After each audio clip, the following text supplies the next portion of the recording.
Chat. Glad to have you here with us on this beautiful, beautiful Thursday morning in the scenic city. It is the 13th day of November. Every few weeks, we get to spend a few minutes with Chattanooga Mayor Tim Kelly, and this is one of those mornings. A lot of things to talk about. Mr. Mayor, good to see you again. Good to see you. I want to begin with everything that's been going on as far as the federal government shutdown, this kind of downhill spiraled into the SNAP benefits and locally the food banks here. Give us your position on that. Well, I'm glad it's over, yeah, for the most part, but I do think it's worth noting. It was nice that the City Council and the County Commission both kind of stepped up and said, you know, we'll help fill the gap if need be. I will say there's kind of a pipeline issue. The food bank is going to continue to need support because while the government was shut down, you know, the food pipeline was depleted and interrupted. So we'll need to continue to support them really through the first of the year. And of course, you know, they're instrumental in helping, you know, feed hungry Chattanoogans year round. Yeah. But I'm glad the shutdown is over and we can get back to some semblance of normalcy. I think we all are very happy the shutdown is over, but as you mentioned, the supply lines have been depleted and the food banks at an all-time low here. Yeah. What can we do as citizens to help rectify that? Well, this is, you know, the time of giving, right? So I would say donate to the food bank. United Way has been instrumental too.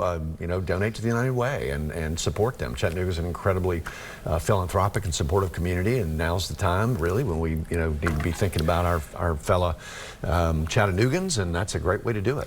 And it's amazing the amount of food that gets thrown out because of the expiration date that could be shelf stable and go to the food bank. Absolutely. So consider helping those folks out. A lot of people, and I know in your position, and by the way, I wouldn't have your job for $1 million. You can't go around the block without having somebody complain about parking this and parking that. That's well, now we have some parking reform. Yeah, no, we have had and we'll continue to work on it. We've got quite a lot going on with CARTA. CARTA is who handles parking for the city, and you know, they're doing first hour free parking in downtown lots.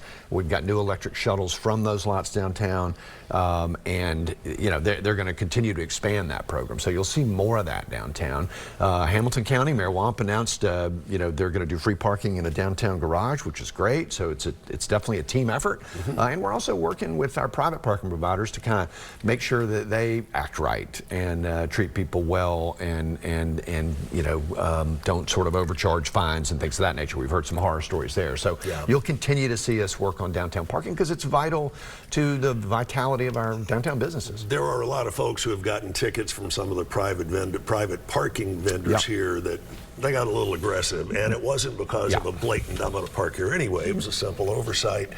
Sometimes you get delayed in taking care of your business downtown. Exactly. All right, speaking of downtown, or at least close to it, skate park, big renovations going on there.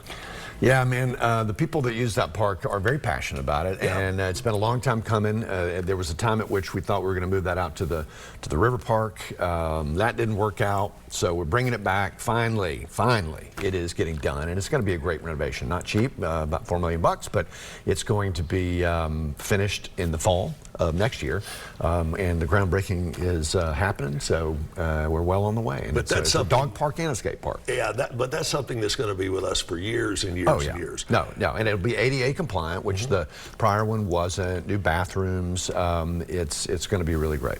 And the amount of people who take their four-legged friends down there is amazing. You drive by there pretty much any time of the day or evening, and you will see it virtually packed. Yeah, Chattanooga is a very dog-friendly city, and you know, we need more dog parks. Honestly, I think you'll see more of that. I say it's a good investment for those of us who live here in the city itself. All right, affordable housing, something we always have to touch on when you come here. Where are we standing on that? Well, a couple of projects we should talk about. One, the Ames Center that does remarkable work here in Chattanooga has broken ground and is almost done now with its $21 million Aspero project over off of Main Street. 60 housing units, a third of which will be reserved for individuals who are chronically homeless. We desperately need help there, so that's fantastic. Another third reserved for people at 30% or less of the area's median income, which is, you know, like $16,000. So very much needed, very affordable housing right off Main Street. So we're super happy about that one.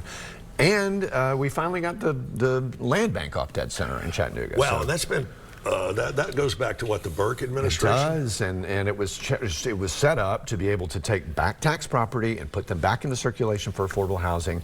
it's complicated to free up the liens and get the property back in circulation. So we finally got it done.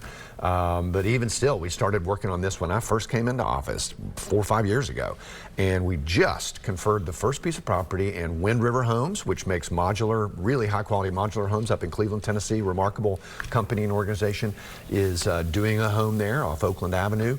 And we'll see much more of that. And it'll be affordable. And again, we need houses people can buy so that they can build wealth and equity in their homes. And we're well on the way there, finally. That is complicated, not to mention time consuming. Yeah. As is your job. Yes, Thanks for keeping the city where we need to be. Thank you. Best of luck. All right, you want to find out more about what's happening, you can check out the official Chattanooga website, chattanooga.gov. That's chattanooga.gov.